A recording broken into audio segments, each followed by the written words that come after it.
Hello guys, आप लोग कैसे हैं और आप लोगों की पढ़ाई कैसे चल रही है। आजकल तो आप लोग पूजा में बिजी होंगे क्योंकि नवरात्रि चल रहा है। हम भी पूजा करते हैं और आप लोग भी करते होंगे। इस समय पढ़ाई थोड़ी कम करते होंगे आप लोग। और हमें तो करना पड़ता है गाइज, क्योंकि हमें आप पढ़ाना है आपको, तो इसलिए खुद पहले नोट्स बनाना पड़ता है, उसके बाद आप लोगों को पढ़ाते हैं।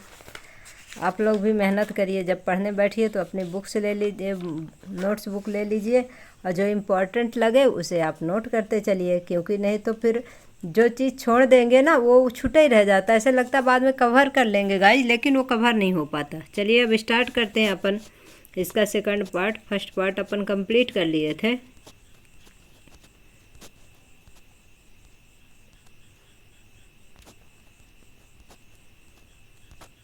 यहाँ तक हो गया था हम लोगों को, पेज नंबर 5 तक का। अब देखिए ये वाला, ये देखना था अपने को, प्रायोगिक व्यवस्था पोटेशियम हाइड्रोक्साइड के साथ और पोटेशियम हाइड्रोक्साइड के बिना। ये देखिए बेलजार है, एक पोटेशियम हाइड्रोक्साइड वॉच ग्लास है। इसमें अपन अब देखते हैं क्या पूछा इसमें। क्रियाकलाप 5.2 है। लगभग समान आकार के गमले में लगे 2 पौधे लीजिए। ये देखिए इसमें 2 पौधे लिए गए हैं। फिर क्या है आपका, 3 दिन तक उन्हें अंधेरे कमरे में रखिए। 3 दिन तक देखिए अंधेरे कमरे में रख देंगे तो क्या होगा, अपना भोजन नहीं बना पाएगा। जो उसके पास स्टार्च के रूप में, मंड के रूप में जो भोजन रहेगा उसे क्या करेगा, यूज करेगा अपना। इसके बाद अब प्रत्येक पौधे को अलग अलग कांच पट्टिका पर रखिए। एक पौधे के पास वॉच ग्लास में पोटेशियम हाइड्रोक्साइड रखिए। पोटेशियम हाइड्रोक्साइड का उपयोग कार्बन डाइऑक्साइड को अवशोषित करने के लिए किया जाता है। अब देखिए, ये देखिए इसके पास बेल जार है जिसके अंदर ये पेड़ पौधे रखे हुए हैं। एक में वॉच ग्लास में क्या रखा हुआ, पोटेशियम हाइड्रोक्साइड। किस लिए रखा हुआ है कि जिसमें इसे ये कार्बन डाइऑक्साइड है तो इसे क्या करिए, अवशोषित कर ले, जिससे कि ये पेड़ के अंदर क्या नहीं रहेगा, कार्बन डाइऑक्साइड नहीं रहेगा। फिर क्या होता है, चित्र 5.4 के अनुसार दोनों पौधों को अलग अलग बेलजार से ढक दीजिए। अब देखिए इसको अलग अलग बेलजार से ढके हुए हैं दोनों प्लांट आपके।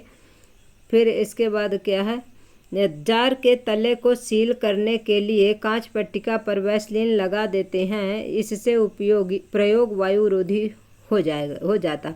कहने का मतलब ये है कि ये जो जार दिया है जिसमें से ढका हुआ है उसके चारों ओर क्या लगा देंगे, वैसलीन। जिससे क्या होगा, इसमें जो आपके इन्वायरमेंट में कार्बन डाइऑक्साइड है वो पौधे तक नहीं पहुंच पाएगी। और इस एक बी के पास तो पहले से कार्बन डाइऑक्साइड है, लेकिन ए के पास कार्बन डाइऑक्साइड अवशोषण करने के लिए, अवशोषित करने के लिए किसको रखते हैं, पोटेशियम हाइड्रोक्साइड को रखते हैं। फिर क्या होता है देखिए, लगभग 2 वैसलीन इनके प्रयोग प्रतिरोधी हो जाता। लगभग 2 घंटों के लिए पौधों को सूर्य के प्रकाश में रखिए। अब इसके बाद क्या करना है, उस पौधों को सूर्य के प्रकाश में रख देना है। प्रत्येक पौधे की एक पत्ती को तोड़िए तथा उपरोक्त क्रियाकलाप की तरह उसमें मंड की उपस्थिति की जांच की करिए। अब इसके बाद जो है तो मंड की उपस्थिति की क्या करना है, जांच करना है कि मंड मतलब स्टार्च किस में है और किस में नहीं है। क्या दोनों पत्तियां समान मात्रा में मंड की उपस्थिति दर्शाती हैं? जी बिल्कुल नहीं, क्योंकि जिसमें कार्बन डाइऑक्साइड है वो तो अपना भोजन बना लेगा, जैसे धूप में आप निकालेंगे। लेकिन जिसमें कार्बन डाइऑक्साइड नहीं है, कार्बन डाइऑक्साइड का अवशोषण कर लिया है, तो अवशोषित हो गया जैसे कार्बन डाइऑक्साइड, तो उसे भोजन बनाने के लिए, प्रकाश संश्लेषण क्रिया करने के लिए क्या है, उसके पास जो है तो एनर्जी ही नहीं है। क्योंकि पौधों को कार्बन डाइऑक्साइड प्लस सूर्य का प्रकाश चाहिए, जिससे कि वो अपना भोजन बनाएंगे रासायनिक रूप से। और इस तरह से क्या दोनों पत्तियों में समान मात्रा मंड तो नहीं, जिसमें कार्बन डाइऑक्साइड है उसमें मंड की मात्रा, स्टार्च की मात्रा ज़्यादा रहेगी, और जिसमें आपका कार्बन डाइऑक्साइड नहीं है वो जो है तो उसमें मंड स्टार्च की मात्रा नहीं रहेगी। इस क्रियाकलाप से आप क्या निष्कर्ष निकालते हैं, तो इस क्रियाकलाप से अपन मतलब कहने का मतलब क्या निष्कर्ष निकालते हैं, तो इस क्रियाकलाप से यह निष्कर्ष निकलता है इसमें से आपका कि इसमें जो आपका स्टार्च है, जो स्टार्च है किसमें, मंड के रूप में जो संचित होता है, ये जो है तो सूर्य के प्रकाश की उपस्थिति में प्लस कार्बन डाइऑक्साइड इसको चाहिए, जिससे कि अपना भोजन बना पाए। और जो आपका ए वाला प्लांट है, ये देखिए ये जो ए वाला प्लांट है, तो ये क्या है, इसमें जो है तो क्या रखा हुआ है आपका, पोटेशियम हाइड्रोक्साइड के साथ रखा हुआ, और इसके पास जो है तो कार्बन डाइऑक्साइड नहीं रहेगी। जब कार्बन डाइऑक्साइड नहीं रहेगी तो ये अपना भोजन नहीं बना पाएगा। इस प्रकार से जो है तो इसका ये सलूशन है। कि मतलब किस में भोजन बनेगा किस में नहीं बनेगा। तो बी में आपका भोजन बनेगा, ए में नहीं बनेगा गाइज। अगर ये क्रियाकलाप नहीं समझ में आता तो फिर हमें कमेंट बॉक्स में कमेंट करिएगा, बाकी मैं आप लोगों को अच्छे से बता दी हूँ। उपरोक्त दो क्रियाकलापों के आधार पर क्या हम ऐसा प्रयोग कर सकते हैं जिससे प्रदर्शित हो सके कि प्रकाश संश्लेषण के लिए सूर्य के प्रकाश की आवश्यकता होती है। बिल्कुल, प्रकाश संश्लेषण तो वैसे भी सूर्य के प्रकाश की उपस्थिति में ही होता है, क्योंकि जब आप अगर सोचें कि रात में प्रकाश संश्लेषण होगा तो ऐसा नहीं है। जब सूर्य की प्रकाश उपस्थित होता है तभी प्रकाश का ये आपका जो है तो प्रकाश संश्लेषण की क्रिया होती है। अब तक हम यह चर्चा कर चुके हैं कि स्वपोषी अपनी ऊर्जा आवश्यकता की पूर्ति कैसे करते हैं, लेकिन उन्हें भी अपने शरीर के निर्माण के लिए अन्य कच्ची सामग्री की आवश्यकता होती है। स्वपोषी तो हैं जैसे पेड़ पौधे, पर उनको भी कुछ न कुछ तो चाहिए। उनको पानी चाहिए, भोजन चाहिए, नाइट्रोजन चाहिए, कार्बन डाइऑक्साइड चाहिए, सूर्य का प्रकाश चाहिए, बहुत सारी चीज़ें चाहिए, जिससे वो क्या करेंगे, अपना रॉ मटेरियल पाएंगे, जिससे वो अपना भोजन स्वयं निर्माण करेंगे। स्थलीय पौधे प्रकाश संश्लेषण के लिए आवश्यक जल की पूर्ति जड़ों द्वारा मिट्टी में उपस्थित जल के अवशोषण से करते हैं। नाइट्रोजन, फास्फोरस, लोहा तथा मैग्नीशियम सरीखे अन्य पदार्थ भी मिट्टी से लिए जाते हैं। नाइट्रोजन एक आवश्यक तत्व है जिसका प्रयोग प्रोटीन तथा अन्य यौगिकों के संश्लेषण में किया जाता है। अब देखिए, ये आपका कीवर्ड है कि नाइट्रोजन जो है तो कैसे है, आपका आवश्यक तत्व में है, क्योंकि इसमें भी आवश्यक तत्व अनावश्यक तत्व बहुत सारे होते हैं। अब इसको बताने लगेंगे गाइस तो फिर ये मतलब यूनिट आपका रह जाएगा, इसलिए जो है तो इसको हम बाद में आप लोगों को एक जो है तो शॉर्ट्स में डाल देंगे, कौन सा आवश्यक तत्व होते हैं, कौन से अनावश्यक तत्व होते हैं, जिसका उपयोग प्रोटीन तथा अन्य यौगिकों के संश्लेषण में, मतलब जैसे पौधों में नाइट्रोजन की आवश्यकता क्यों होती है, क्यों मेन पोषक तत्व है ये, क्योंकि ये प्रोटीन तथा अन्य यौगिकों के संश्लेषण में प्रयोग किया जाता है, इसलिए जो है तो ये जो है तो आवश्यक तत्व में आता है नाइट्रोजन आपका। इसे अकार्बनिक नाइट्राइट के रूप में लिया जाता है। आपको नाइट्रेट का नाइट्राइट के रूप में लिया जाता है, डायरेक्ट नाइट्रेट में नहीं, नाइट्राइट के रूप में इसको लिया जाता है। इन्हें उन कार्बनिक पदार्थों के रूप में लिखा जाता है जिन्हें जीवाणु वायुमंडल नाइट्रोजन से बनाते हैं। जिन्हें जीवाणु क्या है वायुमंडल में किससे बनाते हैं, नाइट्रोजन से बनाते हैं आपका।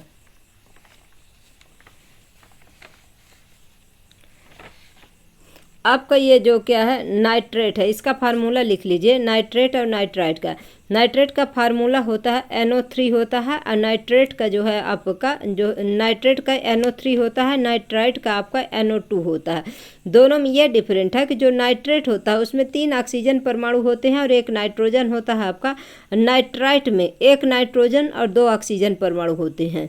ये भी आपका की पॉइंट है, क्योंकि ये ज़रूरी है। अगर आप इन चीज़ों को छोटी छोटी चीज़ों को नोट किए रहेंगे ना, नोट्स में लिखते जाएंगे अपने नोट्स बुक में, तो आपको आगे चल के किसी भी चीज़ की परेशानी नहीं होगी। फिर देखिए 5.22 में कि विषम पोषी पोषण अब कौन से हैं। प्रत्येक जीव अपने पर्यावरण के लिए अनुकूलित है। भोजन के स्वरूप एवं उपलब्धता के आधार पर पोषण की विधि विभिन्न प्रकार की हो सकती है।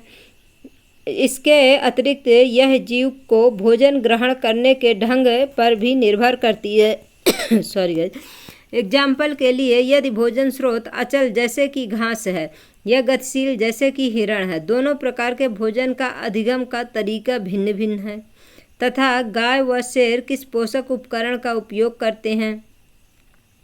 जीवों द्वारा भोजन ग्रहण करने और उसके उपयोग की अनेक युक्तियां हैं।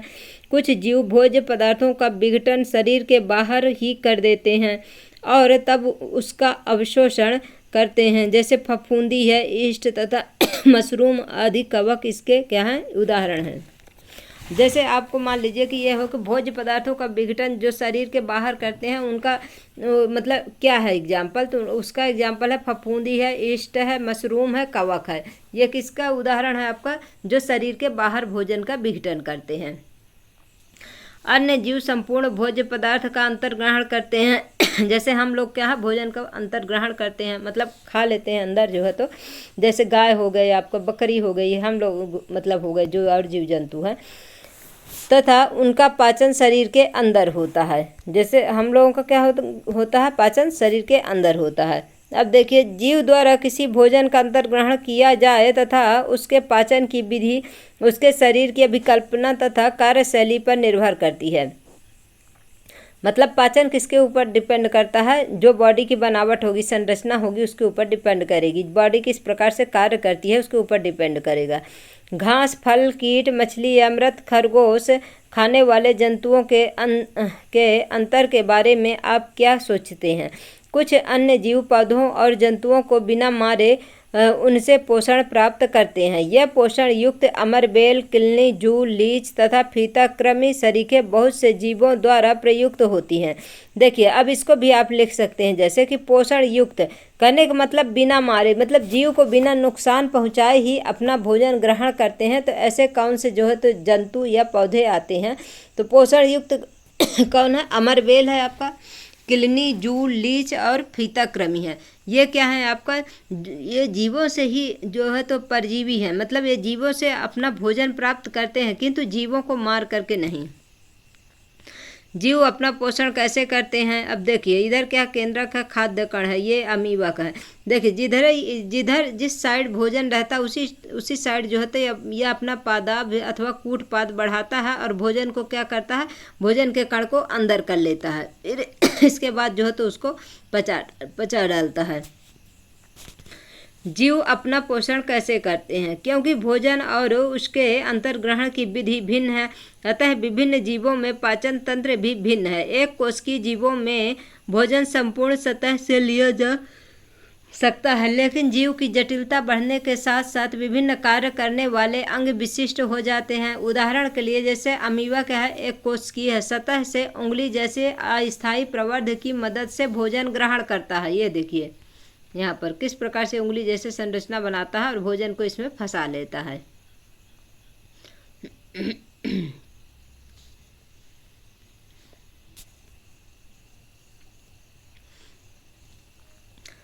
अमीबा एक कोश की सतह से उंगली जैसे अस्थायी प्रवर्ध की मदद से भोजन ग्रहण करता है। यह प्रवर्ध भोजन के कणों को घेर लेते हैं तथा संगलित होकर खाद्य रिक्तिका बनाते हैं। खाद्य रिक्तिका के अंदर जटिल पदार्थों का विघटन सरल पदार्थों में किया जाता है और वे कोशिका द्रव्य में विसरित हो जाते हैं। यानी कि जब सरल पदार्थों में टूट जाएगा जटिल पदार्थ, तो क्या होगा, जो उससे एनर्जी मिलेगी, जो उससे का जो वो रहेगा तो किस में मिल जाएगा, यानी कि जो रस निकलेगा, जो पोषक तत्व तो निकलेगा, वो किस में जाएगा, कोशिका द्रव्य में विसरित हो जाते हैं, मतलब कोशिका द्रव्य में चले जाते हैं।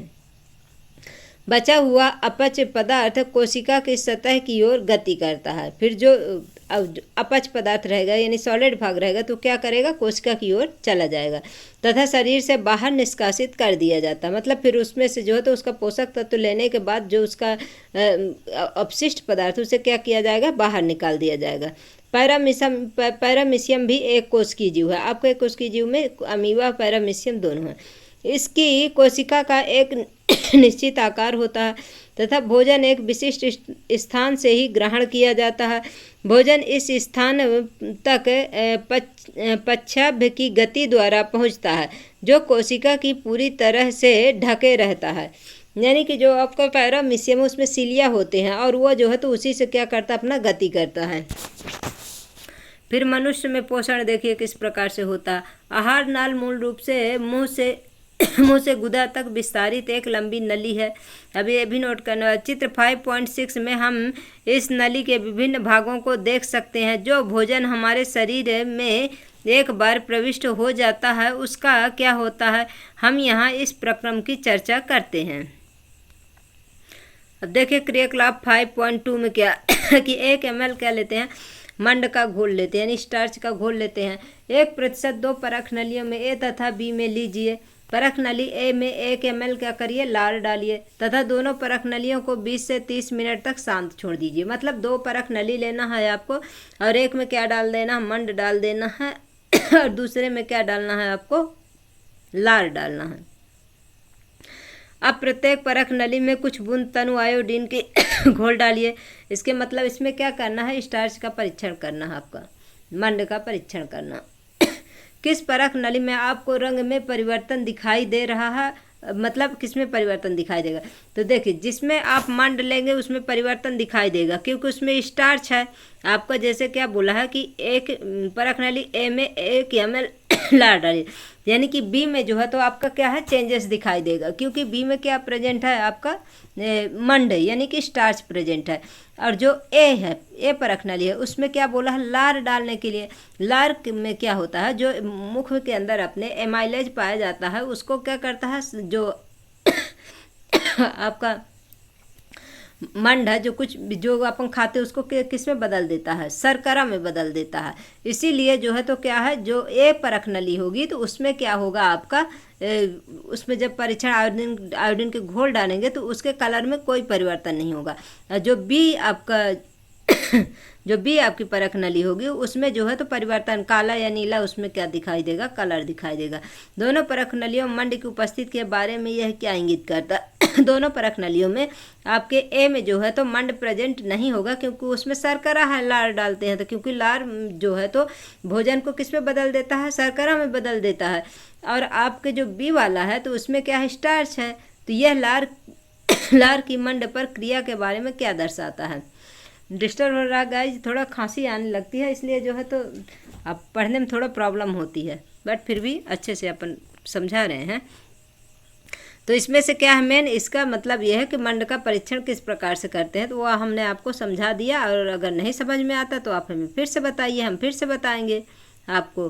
कहने का मतलब ए में जो है तो आपको कोई परिवर्तन, कोई चेंजेस नहीं आएगा। बी में जिसमें स्टार्च होगा उसमें जो है तो काला या नीला उसमें जो है तो क्या होगा, जो है तो आयोडीन की प्रेजेंट, आयोडीन डालेंगे तो उसमें से ये पता चलेगा कि इसमें जो है तो मंड या स्टार्च प्रेजेंट है।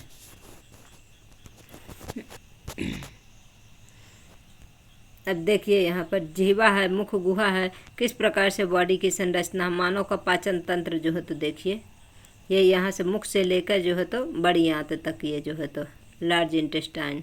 तो पहले क्या है आपका जिह्वा है, फिर मुख है, मुख गुहा है, फिर जिह्वा है, फिर ग्रसिका है, फिर आपका डायफ्राम है, पित्ताशय या पित्त का भंडारण होता है जहाँ ये पित्त नली है।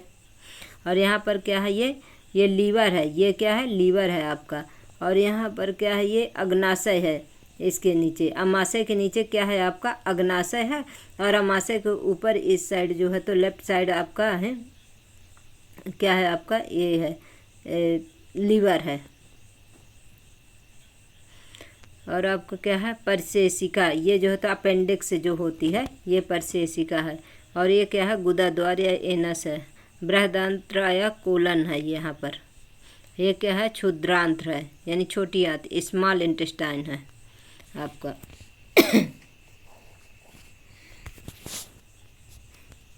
अब चलिए स्टार्ट करते हैं। हम तरह तरह के भोजन खाते हैं जिन्हें उसी भोजन नली से गुजरना होता है। प्राकृतिक रूप से भोजन को एक प्रक्रम से गुजरना होता है जिससे वह उसी प्रकार के छोटे छोटे कणों में बदल जाता है।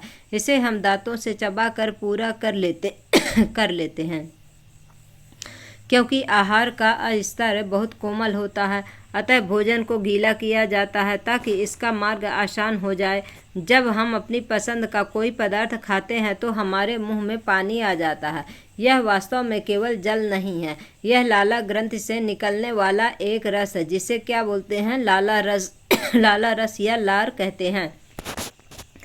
जिस भोजन को हम खाते हैं उसका दूसरा पहलू उसकी जटिल रचना है। यदि इसका अवशोषण आहार नाल द्वारा करना है तो इसे छोटे अणुओं में खंडित करना होगा।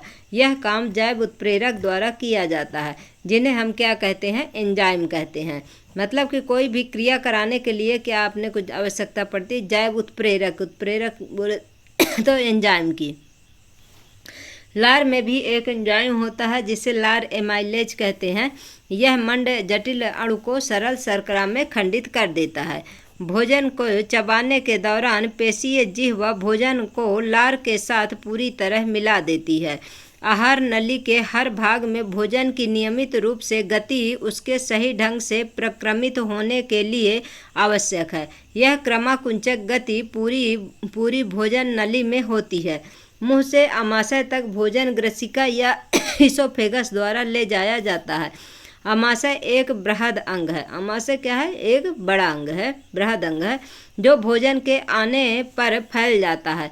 आमाशय की पेशीय भित्ति भोजन को अन्य पाचक रसों के साथ मिश्रित करने में सहायक होता है। आमाशय में ये पाचन कार्य आमाशय की भित्ति में उपस्थित जठर ग्रंथियों के द्वारा संपन्न होते हैं। ये हाइड्रोक्लोरिक अम्ल यानी कि HCl एक प्रोटीन पाचक एंजाइम पेप्सिन तथा श्लेष्मा का श्रवण करते हैं। मतलब प्रोटीन का पाचन किसके द्वारा होता है? किस एंजाइम के द्वारा? तो पेप्सिन एंजाइम के द्वारा होता है। हाइड्रोक्लोरिक अम्ल एक क्या है? अम्लीय माध्यम तैयार करता है जो पेप्सिन एंजाइम की क्रिया में सहायक होता है। आपके विचार में अम्ल और कौन सा कार्य करता है? सामान्य परिस्थितियों में श्लेष्मा आमाशय के आंतरिक आयस्तर की अम्ल से रक्षा करता है। हमने बहुधा वयस्कों को एसिडिटी अथवा अम्लता की शिकायत करते सुना है। क्या इसका संबंध उपरोक्त वर्णित विषय से तो नहीं है? आमाशय से भोजन अब क्षुद्रांत्र में प्रवेश करता है। यह अवरोधनी पेशी द्वारा नियंत्रित होता है। क्षुद्रांत्र आहार नाल का सबसे लंबा भाग है। यह अत्यधिक कुंडलित होने के कारण यह सहंत स्थान में अव्यवस्थित होती है। विभिन्न जंतुओं में क्षुद्रांत्र की लंबाई उनके भोजन के प्रकार के अनुसार अलग अलग होती है। घास खाने वाले शाकाहारी का सेलुलोज पचाने के लिए लंबी क्षुद्रांत्र की आवश्यकता होती है। मांस का पाचन सरल है, अतः बाघ जैसे मांसाहारी की क्षुद्रांत्र कैसी होती है? छोटी होती है। क्षुद्रांत कार्बोहाइड्रेट, प्रोटीन तथा वसा के पूर्ण पाचन का स्थल है। इस कार्य के लिए यह यकृत तथा अग्नाशय से श्रावण प्राप्त करती है। आमाशय से आने वाला भोजन अम्लीय है और अग्नाशयिक एंजाइमों की क्रिया के लिए उसे क्षारीय बनाया जाता है। यकृत से स्रावित पित्त रस इस कार्य को करता है। यह कार्य वसा पर क्रिया करने के अतिरिक्त क्षुद्रांत्र में वसा बड़ी गोलिकाओं के रूप में होता है, जिससे उस पर एंजाइम का कार्य करना मुश्किल हो जाता है।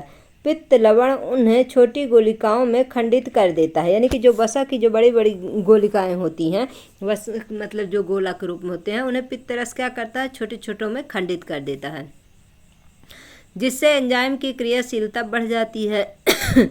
यह साबुन का मैल पर इमल्सीकरण की तरह ही है। जिस प्रकार से साबुन की क्रिया इमल्सीकरण करता साफ करने के लिए, उसी प्रकार से जो है तो वसा को जो है छोटे छोटे टुकड़ों में तोड़ने के लिए कैसे प्रोसेस है? इमल्सीकरण ही है, जिसके विषय में हम अध्याय 4 में पढ़ चुके हैं। अग्नाशय अग्नाशयिक रस का श्रावण करता है, जिसमें प्रोटीन के पाचन के लिए ट्रिप्सिन एंजाइम होता है। प्रोटीन के पाचन के लिए कौन सा एंजाइम है? ट्रिप्सिन होता है। तथा इमल्सीकरण वसा का पाचन करने के लिए कौन सा है? लाइपेज एंजाइम होता है। यानी कि आप इसे नोट करिए कि प्रोटीन के पाचन के लिए कौन सा एंजाइम होगा आपको? तो ट्रिप्सिन एंजाइम होगा। और आपके वसा का पाचन करने के लिए कौन सा एंजाइम होगा? तो लाइपेज एंजाइम होगा। क्षुद्रांत की भित्ति में ग्रंथि होती है जो आंत्र रस स्रावित करती है, जिसमें उपस्थित एंजाइम अंत में प्रोटीन को अमीनो अम्ल, जटिल कार्बोहाइड्रेट को ग्लूकोज में तथा वसा को वसा अम्ल तथा ग्लिसरॉल में परिवर्तित कर देती है। तो प्रोटीन को किस में तोड़ते हैं? अमीनो अम्ल में। जटिल कार्बोहाइड्रेट को किस में चेंज कर देते हैं? ग्लूकोज में। और वसा को किस में चेंज कर देते हैं? वसा अम्ल तथा ग्लिसरॉल में परिवर्तित कर देते हैं आपके जो एंजाइम्स है। पाचित भोजन को आंत्र की भित्ति अवशोषित कर लेती है। अब जो पचित भोजन उससे क्या है? आंत्र जो होता है अवशोषित कर लेती है, जो उसके पोषक तत्व होते हैं।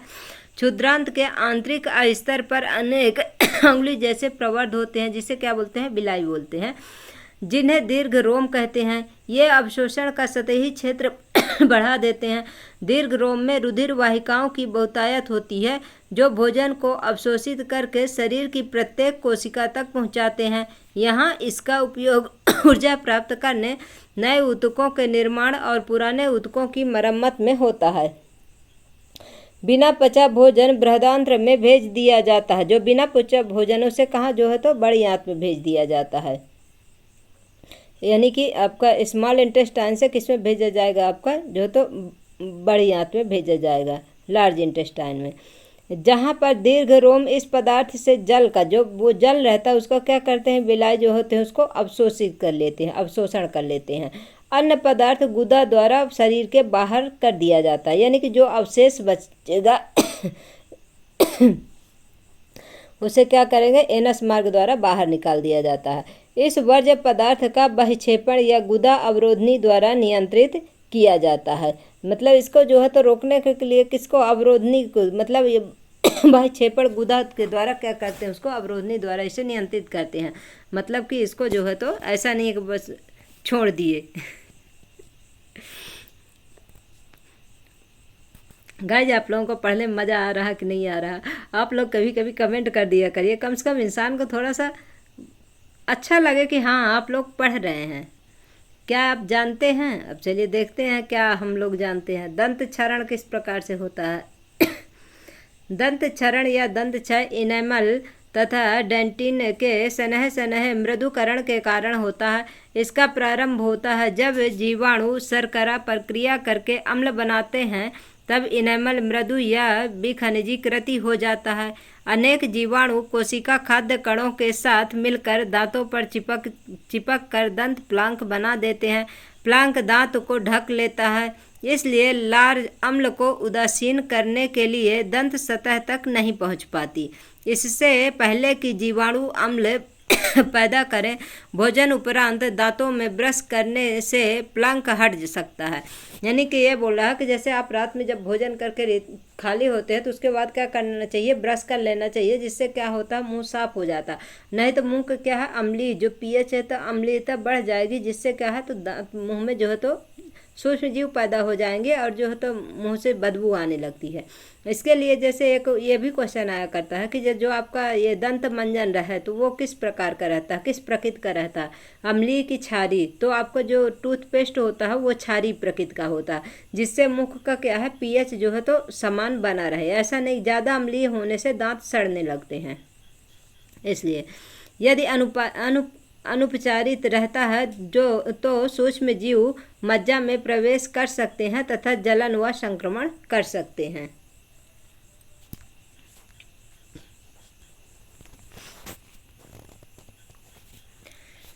फिर श्वसन देखिए, क्रियाकलाप आपका 5.4 आ गया। किस प्रकार से देखिए, परख नली है, इसमें क्या है आपका चूने का पानी है, और इसमें क्या है, रबर नलिका है, ये पिचकारी है। चूने के पानी में निश्वास द्वारा वायु प्रवाहित हो रही है और चूने के पानी में पिचकारी सिरिंज द्वारा वायु प्रवाहित की जा रही है। कहने का मतलब इसमें क्या परीक्षण चल रहा है, इसमें पूछा हुआ 5.4 क्रियाकलाप जो है तो इसमें क्या पूछा है कि आपको जो चूने का पानी है उसमें क्या प्रवाहित करते हैं जो दुधिया हो जाता है। तो क्या प्रवाहित करते हैं, कार्बन डाइऑक्साइड करते हैं, जिससे क्या चूने का पानी दुधिया हो जाता है। एक परख नली में ताज़ा तैयार किया हुआ चूने का पानी लीजिए। ये देखिए परख नली, इसमें क्या चूने का पानी है। इस चूने के पानी में निश्वास द्वारा निकली वायु प्रवाहित कीजिए। यानी कि जो अपन सांस जो है तो लेते हैं और निकालते हैं, यानी कि ऑक्सीजन लेते हैं, कार्बन डाइऑक्साइड निकालते हैं, तो डायरेक्ट अपन कार्बन डाइऑक्साइड किस में निकालें, इस परख नली में निकालें, जिस प्रकार से ये डायग्राम में दिखाया गया है। नोट कीजिए कि चूने का पानी को दुधिया होने में कितना समय लगता है। देखिए जो हम लोग जो कार्बन डाइऑक्साइड मतलब डायरेक्ट छोड़ते हैं, इसमें क्या है, इसमें कार्बन डाइऑक्साइड की मात्रा ज़्यादा होगी, जिससे क्या होगा, आपका चूने का पानी जल्दी दुधिया हो जाएगा। एक सिरिंज या पिचकारी द्वारा दूसरी परख नली में ताज़ा चूने का पानी लेकर वायु प्रवाहित करते हैं। अब इसमें क्या करते हैं, ये चूने का पानी है, इसमें क्या है, प्रकृति से डायरेक्ट नेचर के द्वारा जो है तो इसमें वायु प्रवाहित करते हैं। तो नोट कीजिए कि इस बार चूने के पानी को दुधिया होने में कितना समय लगा। तो देखिए जो कार्बन डाइऑक्साइड की मात्रा है 0.0 आपका 3% इसमें पर्यावरण में है, जिससे क्या है, इसको जब उसके द्वारा सिरिंज के द्वारा डालेंगे इन्वायरमेंट के एयर को इसमें आपके परख नली में, तो क्या होगा, इसमें देरी से जो है तो कार्बन डाइऑक्साइड जो है तो अपना वो कर मतलब दुधिया करेगा पानी को, क्योंकि इसमें जो है तो कार्बन डाइऑक्साइड की मात्रा कम है। और जो अपन डायरेक्ट जिसमें सांस निकालते हैं, जैसे इसमें दिखाया गया है, तो इसमें क्या होता है, इसमें जो है तो जल्दी प्रोसेस होती है, जल्दी ये जो है तो चूने का पानी क्या हो जाता है, दुधिया हो जाता है आपका ए में। और बी में जो है तो इसमें पिचकारी के द्वारा डाला जाता है, इसलिए इसमें जो है तो टाइम लगता है। कहने का मतलब ये है कि इसमें कार्बन डाइऑक्साइड का परीक्षण का, इसका निष्कर्ष ये निकलता है कार्बन डाइऑक्साइड का परीक्षण करना है, जिसमें जो है तो चूने का पानी किसमें जल्दी दूधिया हो जाता है अपने को बताना है। तो जो अपन ह्यूमन बींग्स के द्वारा डायरेक्ट इसमें से जो निकालते हैं श्वसन, उसमें से जो है तो जल्दी दूधिया हो जाएगा। निश्वास द्वारा निकाली वायु में कार्बन डाइऑक्साइड की मात्रा के बारे में यह हमें क्या दर्शाता? निश्वास यानी कहने का मतलब जो श्वसन सांस के द्वारा आप बाहर कार्बन डाइऑक्साइड निकालते हैं और जो वायुमंडल में उपस्थित कार्बन डाइऑक्साइड है, तो इसके बारे में हम क्या कहते हैं? इसके बारे में इसका अर्थ ये है कि जो अपन डायरेक्ट जो कार्बन डाइऑक्साइड छोड़ते हैं, इसमें कार्बन डाइऑक्साइड की मात्रा ज़्यादा है, और जो प्रकृति में है जिसको अपन इसमें से डालते हैं पिचकारी के द्वारा, इसमें क्या है कार्बन डाइऑक्साइड की मात्रा कम है गाइस। इसका निष्कर्ष यही है। तो चूने का पानी दूधिया कौन सा जल्दी हो जाएगा आपका? ए वाला, बी वाले में टाइम लगेगा। अब क्रियाकलाप 5.5 है आपका। गाइस क्लास बड़ी हो जाएगी, 30 मिनट की क्लास हो चुकी है और आप लोगों को भी पढ़ने में बोर लगने लगेगा, इसलिए आज के लिए इतना ही। इसके बाद नेक्स्ट क्लास में आप लोगों का, क्योंकि ये चैप्टर भी बड़ा है, इसलिए जो है तो धीरे धीरे अपन पढ़ेंगे इसको, और जो है तो इसके जब यूनिट कंप्लीट हो जाएगा आपका ये चैप्टर, उसके बाद आपका आंसर क्वेश्चन कराएंगे। आप लोगों को हमारी वीडियो कैसे लगती है? आप लोग हमारी वीडियो को लाइक करिए, शेयर करिए, सब्सक्राइब करिए और गाइज अपने दोस्तों में शेयर करिए। इसके बाद जो है तो आपको जो कुछ ना समझ में आए तो कमेंट बॉक्स में कमेंट करिए। Thank you so much guys.